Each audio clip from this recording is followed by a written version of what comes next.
Oh my gosh, guys. Someone finally did it. We finally have a modern day open world Japan racing game with the vibes of Need for Speed Underground 2.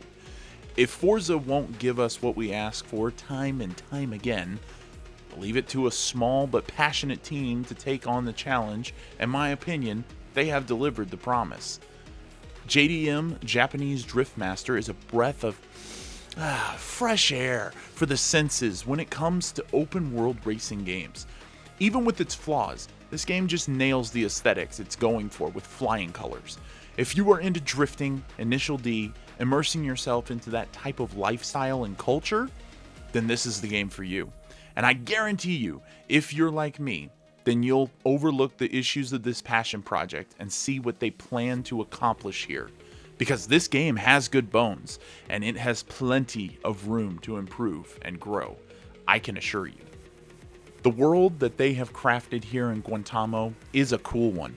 They took the tight mountain roads, the compact city streets, the vistas and look of Japan, and crafted and created their own version of it with flair and personality that fits their story and narrative perfectly. The world feels like it was crafted for a drifter to just enjoy every area with ease and test your limits at every turn. The traffic isn't that heavy, though with these small city street sizes, it would be hard to really enjoy the roads if they were filled to the brim with bustling traffic. So, I get that wholeheartedly. The best part about the map is there are so many side roads and things off the beaten path, like parking lots, raised alleyways, ports and shipyards, and cool off-the-road sanctioned racetracks in the mountains that you can visit anytime and practice on. It really feels great just taking your personal car out into the world and just drive, see where the road takes you. It feels much bigger than it looks because you just get lost in it. It has flair and personality that you don't get from a small developer, and you can definitely tell they got plans for this place that go way beyond what we are being shown out of the gate. The story centers around Tuma, who is coming to Guantanamo for a fresh start after everything fell apart in his country after a fatal crash. You follow him as he goes and gets a job as a sushi delivery driver with Turbo Tuna. Yes, this is a reference to Takumi Fujiwara from Initial D. Right down to the car being black and white with the, I swear, same logo on the side, but sadly not the AE86, but that would be too on the nose. He meets some friends, flirts with the ladies who like his driving skills, and yes, there are missions that center around you impressing them while they sit right next to you, deals with the rival street racers and challenges them, and gets involved in a possible murder conspiracy. I know, right? Weird. The story is all told through manga pages that you yourself read. No voice actors in this game, which is kind of a bummer, but I understand this is a small studio and they put their resources where it counted the most. The cars, the world, so I forgive them. For now. Just kidding. The missions are very basic type of encounters that center around either delivering food for your job, and within that run into a new conflict, or you are competing in various events on sanctioned tracks in the upper hills of the map, or you are making trouble for the rival racers around Guantanamo, or you're rescuing and impressing the various lovely ladies of your life by showing them your skills. If this sounds like a high schooler type of drama and issues, then good job, you caught on to the vibe of what they're going for. It inserts you into this hyper stylized narrative that would only work for a comic or cartoon anime with this style, and it goes for, and which I love it. I also like the uniqueness of the manga that you have to read, but I do hope that they make it with voice actors someday, because I would kill for a version read like Comic Storian did with his videos. RIP, man, you are dearly missed. It would add so much more nuance and depth in my personal opinion. The story is engaging as much as a manga can get, with many fair nods to Initial D. I love how over the top some of the characters are, like Tiger literally is wearing a samurai helmet while driving a Honda Civic. The bad guys like Scorpion are just like the worst type of person with zero redeemable qualities, and they make you hate them, especially when he is always hitting women in the game. It was incredibly fun jumping from the comic to the game and feeling like you just jumped out of the page and are now living it. But I know what you're wanting to ask me. Kade, what kind of cars are in the game? Well, guys, I'll be honest, there is only 25 cars in the game, but they definitely hand-selected to have a lot of greats in the small roster that I'm sure you'll be happy if you like anything JDM. We have greats in Mazda like RX-7, RX-8, Savannah RX-7. We got Nissans like the 370Z, the Fairlady Z, the 300Z, Sylvia, and of course the GTR.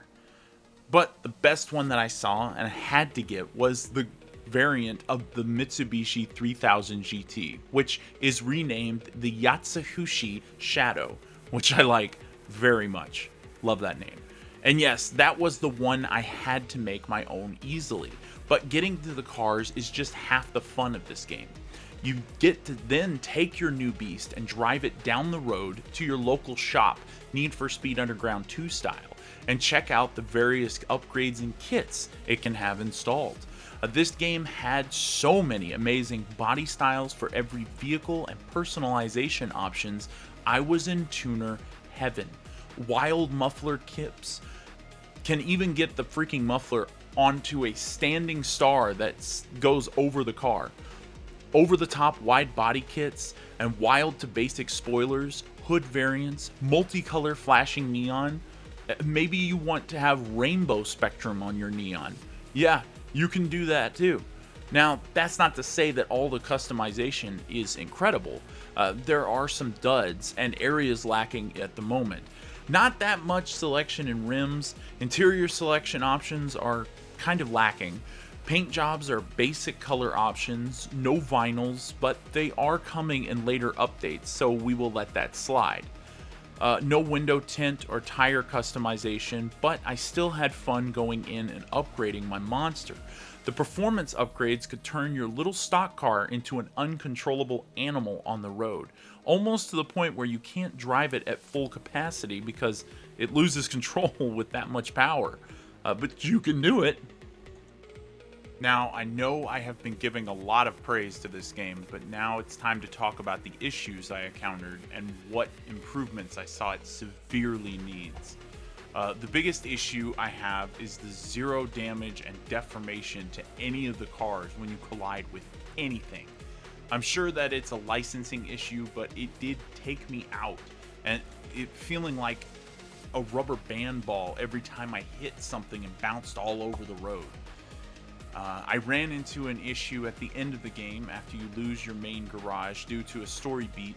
I found that multiple times after that happened, I would load up the game and it would spawn me in the garage and wouldn't let me out because the car was not supposed to be there. Now, it was easily fixed by fast traveling to another garage once it happened, but still, that was jank. I ran into a absolutely terrible level. I don't know if anybody else had this issue or not, but this level took me hours to complete, and it was a 5-minute mission because the car could not stay on the road. That stupid little Honda.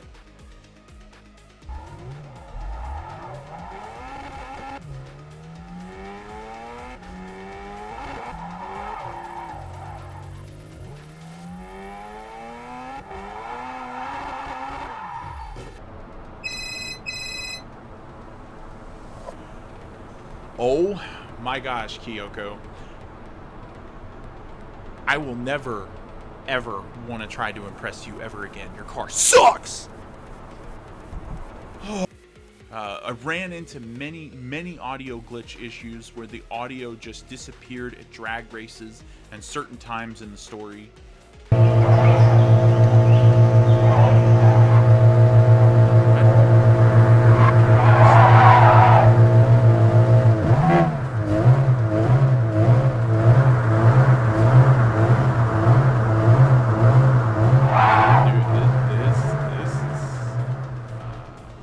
Too.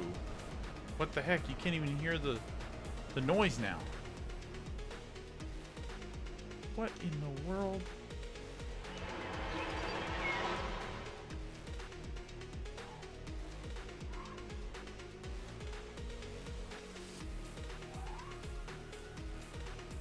But no major game-breaking crashes or things, so that is good. And some of these issues are already being addressed by the devs because they care about their game. So good on y'all for keeping up and paying attention to those. Well, after all that was said, this game is standing on a good ground, but with some blemishes. But the foundation is solid, so I know it won't be a problem with the dev team as passionate as these guys are on this project. I struggled with the choice to either give this a 7 or an 8 with the problems that I've experienced, but also just how much fun I had with this game and couldn't put it down. And when a game can do that for me, it gets bonus points. You also get bonus points for it being $30 on Steam at launch and not pushing any microtransactions or anything of the sort. It's just a good old game like I like that just lets you enjoy the game and nothing else. I think I'm gonna have to give it an 8 out of 10, which I wholeheartedly believe that once this game gets going and they fix the issues in it and add more to the map and the world, this game has the potential to make it to a 9 easily. Until then, that's where I stand on my honest rating, and I suggest y'all go and get the game and have the fun I had despite the issues. Well, that's it, y'all. I'm out of here. Don't forget to like, comment, and subscribe. Tell me what you think of my rating, and I would love to hear from you. See you next video, and remember to always play your games. Don't let them play you.